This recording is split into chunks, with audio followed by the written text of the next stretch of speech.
नमस्कार साथियों, स्वागत है आपका आपके अपने YouTube चैनल गुलशन ए कहानी पर। मैं हूं आपका दोस्त गुलशन सिंह, हाजिर हूं आपकी सेवा में एक नई कहानी के साथ। आज की कहानी स्वीडन से है। एक ऐसी कहानी जो हर किसी को सोचने पे मजबूर कर देगी। इस कहानी में जो बंधक है, जिसका किडनैप होता है, उसे अपने किडनैपर से ही प्यार हो जाता है। बैंक रॉबर को पुलिस गिरफ्तार करती है और बंधक को बैंक से छुड़ा करके बाहर निकालती है। तो जो बंधक थे वही उस डकैत की गिरफ्तारी करते हैं कि नहीं, इसने मेरे साथ बहुत ही अच्छा व्यवहार किया, इसने हमारा हर एक ख्याल रखा, इसलिए इसको छोड़ दिया जाए, इसे जाने दिया जाए। पर क्राइम तो क्राइम है। पुलिस हर जुर्म की सज़ा कोर्ट से अब हर अपराधी को दिलाती है।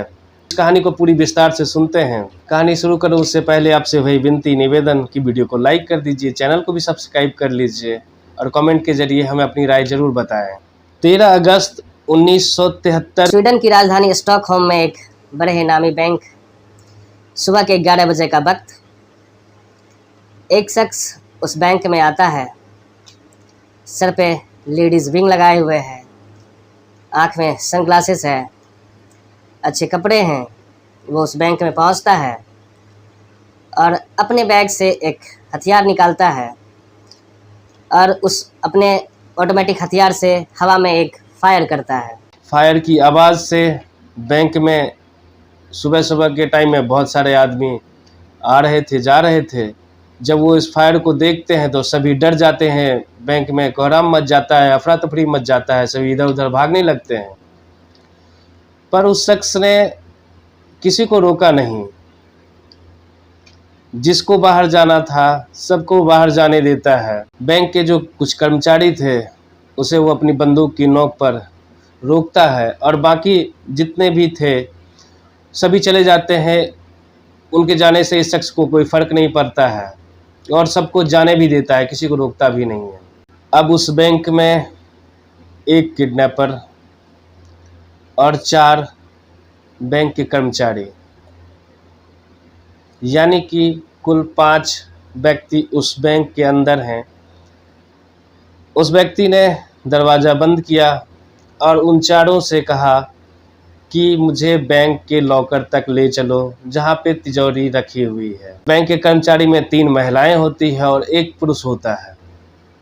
वो शख्स उन चारों को लेकर के तिजोरी के पास जाता है और उससे तिजोरी खोलने के लिए कहता है।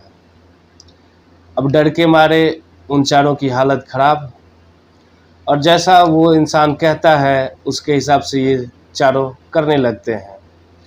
और इधर बाहर जो बैंक से भाग कर के गए थे, डर के गए थे, उसमें से ही किसी ने पुलिस को फ़ोन किया, जानकारी दी। पुलिस जैसे ही बैंक में डकैती की खबर सुनती है तो उसके हाथ पांव फूल जाते हैं। वो फ़ौरन उस बैंक के पास पहुंचते हैं और उस पूरे एरिए को सील कर देते हैं, अपने कब्ज़े में ले लेते हैं। पुलिस अपने दलबल के साथ आती है और आसपास जितने ऊंचे बिल्डिंग थे उस पर स्नैपर बिठाती है और बाकी भारी पुलिस बल लेकर के उस बैंक के आसपास उस बैंक को घेर लेती है। जो कुछ लोग बैंक से बाहर निकले थे उससे पुलिस पूछताछ करती है, जानकारी लेती है। तो सभी बताते हैं कि एक किडनैपर को ही उसने हवा में फायर करते हुए देखा। शुरुआत में पुलिस को ये भी नहीं पता था कि बैंक के अंदर कितने बंधक। पुलिस अंदर डकैतों से बातचीत का प्रयास करती है और पुलिस अपने अधिकारी को सरकार में हर जगह खबर देती है।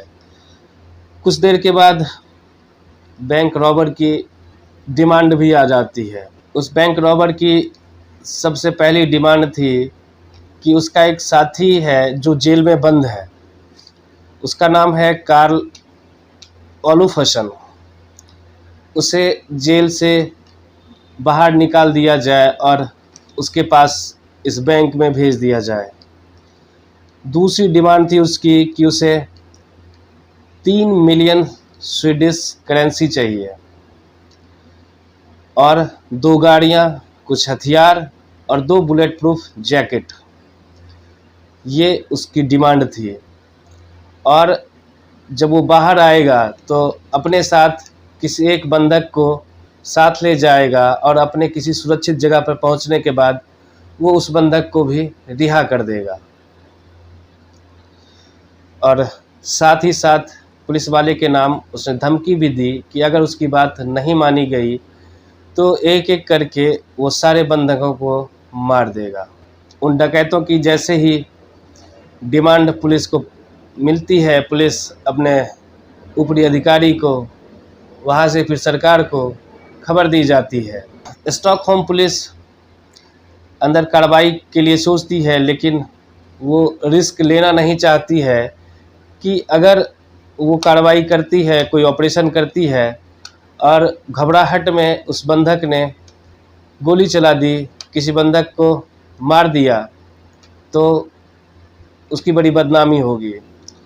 उधर सरकार भी कोई रिस्क लेना नहीं चाहती थी कि अगर कोई गलती हुई पुलिस से तो सरकार की बहुत बदनामी होगी, लोग सरकार के खिलाफ हो जाएंगे।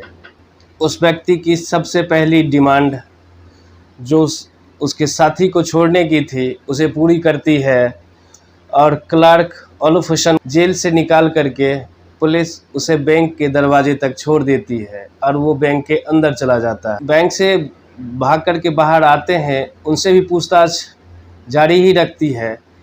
सारी बातचीत का वो जब सार निकालती है तो पुलिस को ये समझ में आती है कि वो व्यक्ति ज़्यादा आक्रामक नहीं है, वो ज़्यादा खूंखार नहीं है, क्योंकि जिस तरह से सभी व्यक्ति बता रहे थे कि जब उसने फायर किया तो जो बाहर जाने वाले थे किसी को उसने रोका नहीं, किसी को डराया धमकाया नहीं, जिसको जाना था उसे आराम से जाने दिया। पुलिस इस चीज़ को सोच करके अपने आपस में ऑपरेशन के लिए मीटिंग करती है कि अगर व्यक्ति ज़्यादा आक्रामक नहीं है तो ऑपरेशन करना आसान होगा। डकैत से भी बातचीत करने का प्रयास करते रहती है। 23 अगस्त का दिन बीत जाता है, 24 अगस्त आ जाता है और पुलिस और वो डकैत किसी भी एक मंजिल पर नहीं पहुंचते हैं। दोनों के बीच उलझने रस्साकसी चल रही होती है। अगले दिन भी उसी तरह से पुलिस नेगोशिएशन करने का प्रयास करते रहती है, पर कोई नतीजा नहीं निकलता है। अच्छा, अंदर से उन लोगों को भोजन पानी की भी ज़रूरत है, तो पुलिस ये चीज़ मुहैया करवा रही है। जब उन लोगों की डिमांड होती थी तो पुलिस भोजन पानी ज़रूरत की हर एक चीज़ उसे अंदर भिजवा रहे होते हैं। वो आदमी दरवाज़ा खोलता है और सामान लेकर के अंदर चला जाया करता था, क्योंकि अब तो एक की जगह वो 2 किडनैपर हो गए थे। पुलिस इसमें एक चालाकी करती है कि जो भोजन पानी जो अंदर भेजती है उसी के ज़रिए अंदर एक माइक्रोफोन भेज देती है, जिससे कि अंदर की जो बातचीत है, जो आपस में सभी की बातचीत हो रही होगी, उसको सुना जाए, उसको सुनने का प्रयास किया जाए।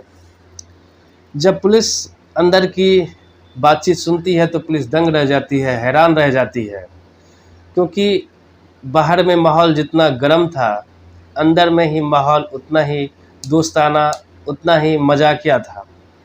क्योंकि अंदर में जो सभी थे किडनैपर और बंधक, सभी आपस में दोस्त की तरह बातचीत कर रहे थे, आपस में घुले मिले हुए नज़र आ रहे थे।